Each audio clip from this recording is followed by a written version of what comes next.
Hi, welcome to Conversion Conversations. This is Cameron, and today I'm doing a bit of a retro review. We are taking a look back to 2008 with Transformers Universe Dirge. And that's it. There's no like Transformers Universe subline. There's not like his name doesn't have, a full freaking 8-word sentence in it. It's just Transformers Universe Dirge.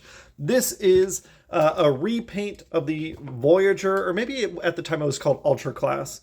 Cybertron Starscream mold into one of the coneheads without actually being a conehead. The reason I wanted to look at this is because we are getting in Legacy United, we're getting that new Cybertron Starscream. So I want to take a look at the old mode once again before we get to the new version. But yeah, overall, I mean, just as the alt mode sculpt and everything, I really like this design. It is, it's kind of chunky, but in all the right places. I like this flight deck that we have. There's a lot of machinery here, but it's not clearly like a robot below except for like these hand pieces. The cockpit, seems appropriately sized there for the canopy. We have these guns here. They don't rotate. One of the things that's a little disappointing about this version. I know in the mega gigantic class, whatever they called it, that one did move. We've got wings, which the wings themselves are very short, but with the engine and pieces combined, it does give some good length to the wings. We've got this tail fin here, kind of a unique design in that it allows air to go in between. But I also do like to imagine that it is possible to kind of independently move it for tighter turns, that sort of thing. Even though that's not like a real functionality he ever displays. It does roll, which is a big plus for me. Anytime that you're adding casters or anything, I mean, it's just two parts, right? It's the caster piece and then the pin that goes through it.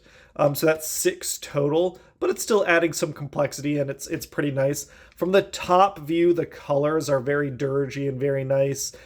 We don't get any, bolts or screw locations except for on the front here, which is a little unfortunate. I'm surprised that they didn't put the screws in on this side just to keep from the top view this as clean as possible. I'm very curious, to know why that had to come in, why it had to be attached this way instead of this way. It does have some functionality. He has a launcher here that you can open up and you place your missile in here. And once it's locked in, you press it down and it fires. I have a bunch of missiles. I'm 99.9% sure I have this missile. I could not find the one that fit in here in my collection. And I believe he only came with one.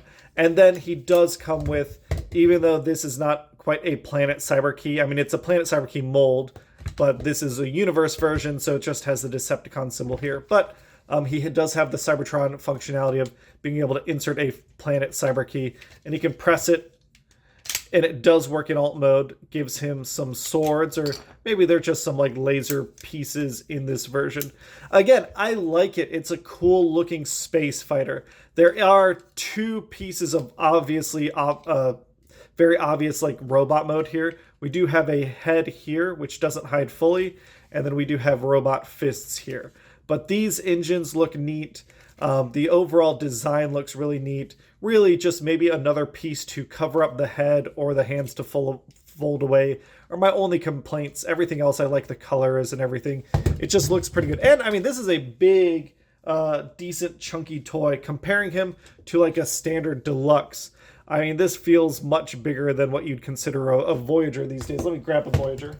Comparing to like a modern Voyager, I mean, here's how they look together. It's a big chunky toy, which I really, really do find very satisfying. I'll be curious to see how the Cybertron Starscream, the Legacy United Cybertron Starscream compares. And transformation is very, very simple. I haven't transformed it recently, but I think I can muddle my way through simply enough. We are going to make some room by moving those wing pieces out. We're going to separate out our feet. Our little tippy toes, kind of the nose cone, has 2 pins that go into those 2 ports, and that lets us extend these feet down. Same thing on this side. It is kind of nestled in around the cockpit, so you want to pop that section out and then we can bring it down. We can rotate our legs forward. We're going to fold back these pieces. Oh, wait. First, we got to fold out the heels, and then we can fold back these pieces. Same thing on this side. There we go. And then we're just going to break him in half, revealing our robot mode. There is a position where this clicks into place nicely.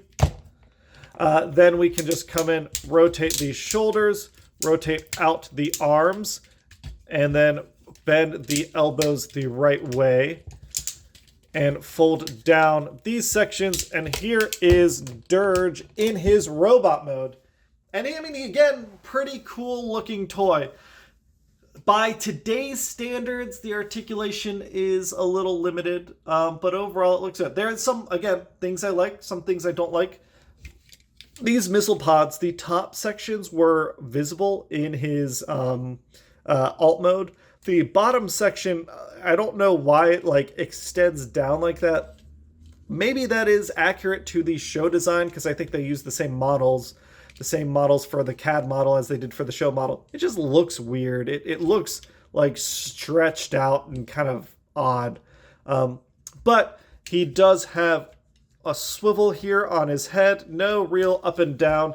It is, you know, I'd say not super nicely painted. The black paint does seem a little thick. It kind of blurs out those details, but I do like the red eyes. 360 on the shoulder. It can't go out very far because of how that articulation is limited. The wing pieces can articulate if you want them to. Let's see.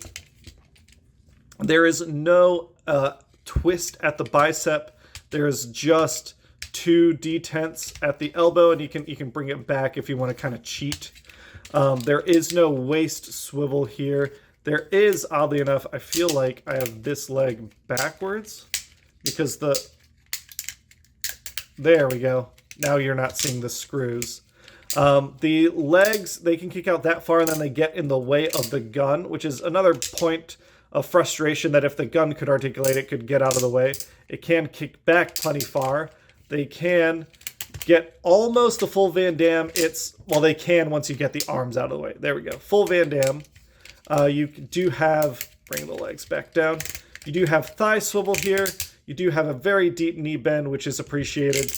There is no ankle tilt, but there is toe tilt and heel tilt. So for its time, I think it's a pretty interestingly constructed vehicle. For, you know, Unicorn Trilogy toys, I think, get a lot of flack for they kind of went backwards in articulation from Beast Wars as we moved away from ball joints a little bit into like thick universal joints. They had all sorts of cool play pattern and things like that. But for its time, it's pretty well articulated, and it shows kind of the bones of what will be a really nicely articulated figure, hopefully, in Starscream. And obviously, we do still have the play pattern. He can hold his gun, so he could shoot the working missile if you have it. And then he can stick in here and flip out his swords.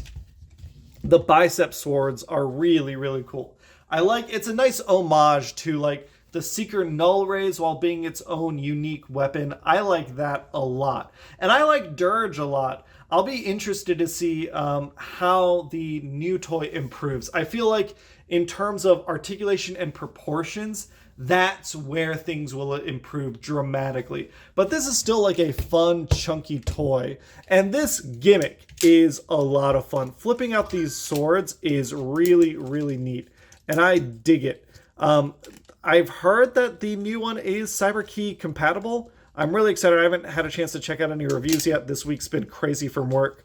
But I'm excited to get my hands on the new one. So I just want to do this look kind of, if you have one of these or you're looking at picking one of these or one of the molds, right, of Cybertron Starscream at like a secondhand toy store or something, I think it's worth it. If you can get it for the right price, I think this is absolutely still a fun, chunky toy to play with. That's it for today's super quick retro review of Transformers Universe Dirge, and I'll catch you all back for next week for something new. Bye!